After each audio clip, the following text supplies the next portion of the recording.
राज्य के कानून व्यवस्था को लेकर आसनसोल दक्षिण के विधायक अग्निमित्रा पाल ने मुख्यमंत्री ममता बनर्जी और टीएमसी प्रशासन को कटघरे में खड़ा किया है।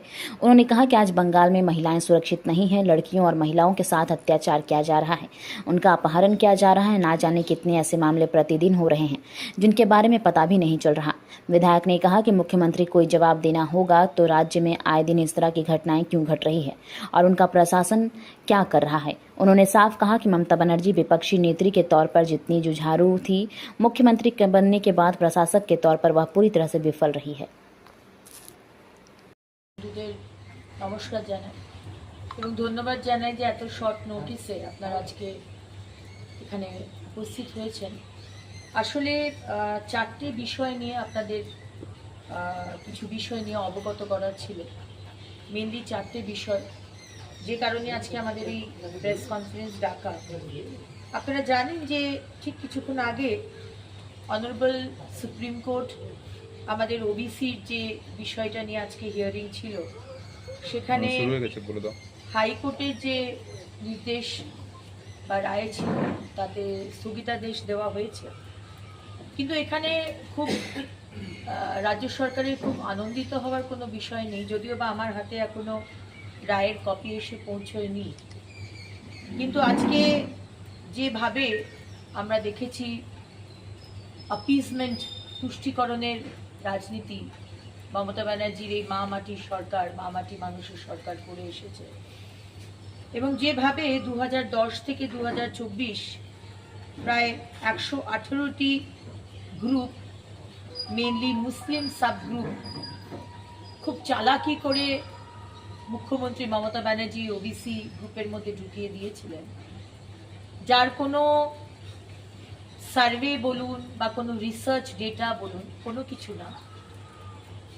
আমরা এইটুকুই বলতে চাই, যেহেতু এখনো অর্ডারের কপি আসেনি, আমি দেখছি আপনাদের চ্যানেলের মাধ্যমে তৃণমূলের মুখপাত্র যারা রয়েছেন তারা অত্যন্ত নাচানাচি করছেন।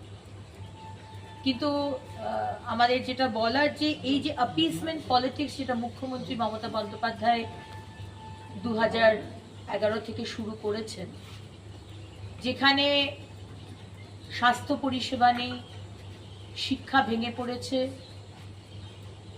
কর্মসংস্থান ভেঙে পড়েছে, সমস্ত ছেলেমেয়েরা পরিযায়ী শ্রমিক হয়ে বাইরে চলে যাচ্ছে, এবং ওবিসি ইউথ যাদেরকে সম্পূর্ণভাবে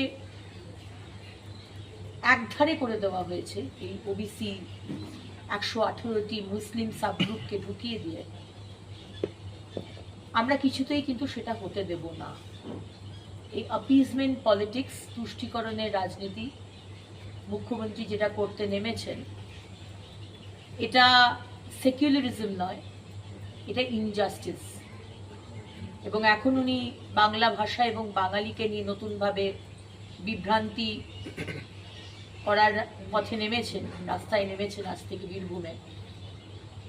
আমরা কিন্তু এই তুষ্টিকরণের রাজনীতি, আপনি একধারে মুসলিম অ্যাপিজমেন্ট 2011 সালে মাইনরিটি এবং মাদ্রাসা অ্যাফেয়ার্স ডিপার্টমেন্ট, যাদের বাজেট ছিল 472 কোটি টাকা, আজকে 5600 কোটি টাকা শুধু এই মাইনরিটি মাদ্রাসা অ্যাফেয়ার্স ডিপার্টমেন্ট। 12 টাইমস জাম্প একটা ডিপার্টমেন্টের বাজেটে। আজকে মুয়াজ্জিম এবং যারা মৌলভী তারা 3000 টাকা করে পাচ্ছে, কিন্তু আমাদের পুরোহিত যারা, তারা 1500 টাকা করেও পাচ্ছে না। এই যে তুষ্টিকরণের রাজনীতি, প্রতি পদক্ষেপে, প্রতিদিন দৈনন্দিন জীবনে একটা ডিসক্রিমিনেশন, মুসলিমদের জন্য একটা নিয়ম, বাকি সবার জন্য আলাদা নিয়ম। এবং যেটা আমরা এই ওবিসি ক্যাটাগরি আজকে যেটা নিয়ে অনারেবল সুপ্রিম কোর্ট রায় দিলেন, রায়ের কপি এখনো আসেনি হাতে, স্থগিতাদেশ দিয়েছেন। অনারেবল সুপ্রিম কোর্টের প্রধান বিচারপতি বলেছেন যে একটি সিট গঠন করা হবে हाईकोर्टेर जज धनबाद में पहली बार ऐसा स्टील फर्नीचर जो दिखने में भी रॉयल और मजबूती में भी दमदार। Location Nilanchal colony, Saraidhela. यहां मिलता है 18 गेज का 304 ग्रेड स्टील।